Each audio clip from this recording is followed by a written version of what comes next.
Reels वाली बहू। प्रज्ञा को रील्स बनाने का बड़ा ही क्रेज है और वो दिन भर रील्स बनाती रहती है।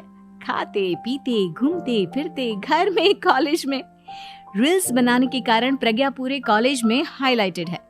जहां उसकी रील्स सभी को पसंद आते हैं, वहीं मनीषा चिंता में डूबी रहती है।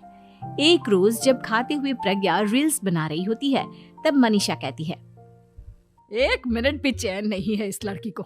ये नहीं कि खाना तो आराम से खा ले, लेकिन नहीं, अरे थोड़ी देर रील्स नहीं बनाओगी तो आसमान नहीं टूट पड़ेगा। अरे मम्मी, इसी को तो कहते हैं डिटर्मिनेशन। तुम नहीं समझोगी ये सब। भगवान, इस लड़की को सद्बुद्धि दे। जब देखो तब टेढ़ा बाका मुंह बनाती रहती है। मनीषा की बात का प्रज्ञा पर जरा भी असर नहीं होता और वो खाते खाते रील्स बनाती रहती है। दिन बीतने लगते हैं और देखते देखते प्रज्ञा का कॉलेज भी खत्म हो जाता है। आए दिन कोई ना कोई मनीषा को प्रज्ञा की शादी करवाने का सुझाव दे जाता है। सब ठीक ही कहते हैं, प्रज्ञा की शादी कर देनी चाहिए। अपने घर के काम काज में व्यस्त हो जाएगी तो खुद ही ये रील्स और नाच गाना बंद हो जाएगा। मनीषा और प्रेम प्रज्ञा के लिए एक अच्छा लड़का ढूंढने लगते हैं और तभी विकी का रिश्ता प्रज्ञा के लिए आता है, जिसने प्रज्ञा को उसकी रील्स देखकर पसंद कर लिया था। अगले दिन विकी अपने माता पिता के साथ प्रज्ञा के घर पहुंच जाता है और प्रज्ञा साड़ी पहने हाथों में चाय की ट्रे लिए उनके सामने आती है। जब विकी को पसंद है तो हमें भी बहू पसंद है। बहन जी, आप बारात की तैयारी कीजिए। एक बार लड़का लड़की अकेले में बात कर ले तो अच्छा रहेगा। हाँ हाँ, क्यों नहीं। मनीषा विकी को प्रज्ञा के कमरे में भेजती है, जहां प्रज्ञा पहले से ही रील्स बना रही होती है। तभी विकी कहता है, आ गए आपके साजन जी। हमारे साथ ये रील्स कंप्लीट करती तो और भी अच्छा रहता। अच्छा जी, अब आ ही गए हैं तो बना ही लेती हूँ आपके साथ। दोनों मिलकर रील्स बनाते हैं। जब वी मीट और तुरंत पोस्ट भी कर देते हैं। फिर विकी कहता है, जब आप साड़ी में चाय लेकर आए तब मुझे लगा कि कहीं मैं गलत घर में तो नहीं आ गया। अब सही है। दोनों की शादी पक्की हो जाती है और शादी के दिन भी प्रज्ञा रील्स बनाने से चूकती नहीं। यहाँ तक कि बारात के समय भी नाचते हुए रील्स बनाती है। सभी लोग प्रज्ञा की तारीफ के पुल बांध देते हैं और प्रज्ञा नाचती गाती अपने ससुराल चली जाती है। सब कुछ अच्छा चल रहा होता है। प्रज्ञा यहाँ भी दिन भर हर चीज की रील्स बनाती रहती है। लेकिन कुछ दिनों के बाद जब सुनीता कहती है, बहू, ये रील्स के साथ साथ कुछ काम भी कर लिया करो। वैसे तुझे और क्या क्या बनाना आता है?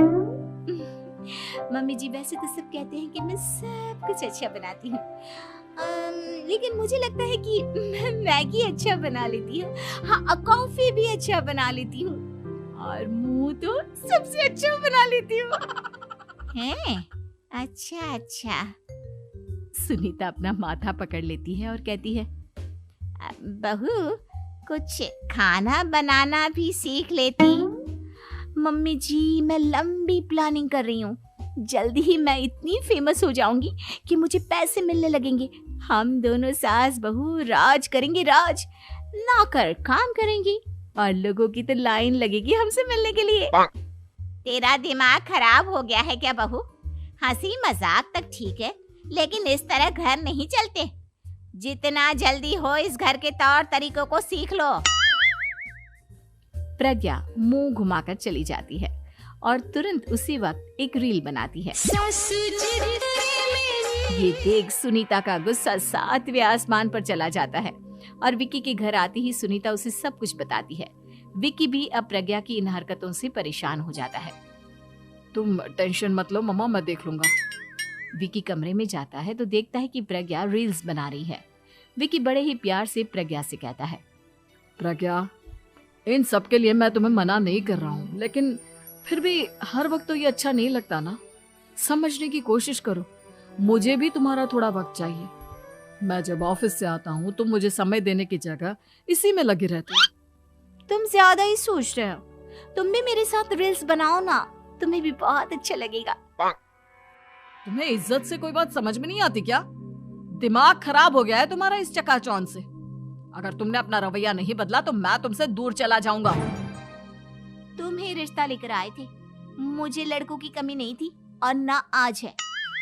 विकी दरवाजा पटककर चला जाता है। धीरे धीरे विकी प्रज्ञा से दूर होता जाता है। एक रोज मनीषा प्रज्ञा के ससुराल उससे मिलने जाती है। तब सुनीता उससे कहती है, बहन जी अब आई हैं तो कुछ दिन यहाँ रहकर जाइएगा, आप ही का घर है। हाँ मम्मी, बहुत दिन हो गए तुम्हारे साथ एक भी रील नहीं बनाई मैंने। प्रज्ञा तुरंत अपने फोन में रील्स ऑन कर लेती है। ये सब मुझसे नहीं होता। तेरा ये भूत अभी तक नहीं उतरा क्या? बहन जी आप कुछ कहती नहीं क्या इसे? जब आप ही कुछ नहीं कर पाई तो मैं कर ही क्या सकती हूँ, सास तो वैसी ही बदनाम है। शाम को घर की लाइट चली जाती है और मनीषा प्रज्ञा से कहती है, मेरे घुटनों में बहुत दर्द हो रहा है, तू लाइट का कुछ इंतजाम करना बेटा। अच्छा कैंडल जला देती हूँ मम्मा। प्रज्ञा गाते हुए कैंडल जलाती है और खिड़की के पर्दे के पास रख देती है।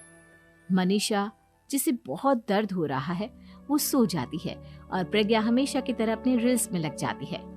उधर कैंडल की वजह से पर्दा आग पकड़ लेता है और मनीषा के कमरे में आग लग जाती है। बचाओ, कोई है, बचाओ। सभी भागते हैं और विकी कमरे की आग बुझाने में लग जाता है, लेकिन तब तक मनीषा आधी जल चुकी थी। मनीषा की हालत देख प्रज्ञा रोने लगती है। विकी मनीषा को तुरंत हॉस्पिटल ले जाता है और उसे एडमिट कराता है। विकी प्रज्ञा से कहता है, देख लिया ना, तुम्हारे इस नाच गाने की वजह से आज तुम्हारी माँ की जान जाते जाते रह गई। अब पता नहीं तुम और क्या चाहती हो। उधर डॉक्टर कहते हैं, इनकी हालत बहुत नाजुक है, आधे से ज्यादा जल चुकी है। प्रज्ञा रोती हुई मंदिर में जाती है और भगवान के आगे जाकर कहती है, भगवान मेरी माँ को ठीक कर दो, मैं कसम खाती हूँ हाथ से ये रील्स बनाना छोड़ दूंगी, बस मुझे मेरी माँ वापस मिल जाए।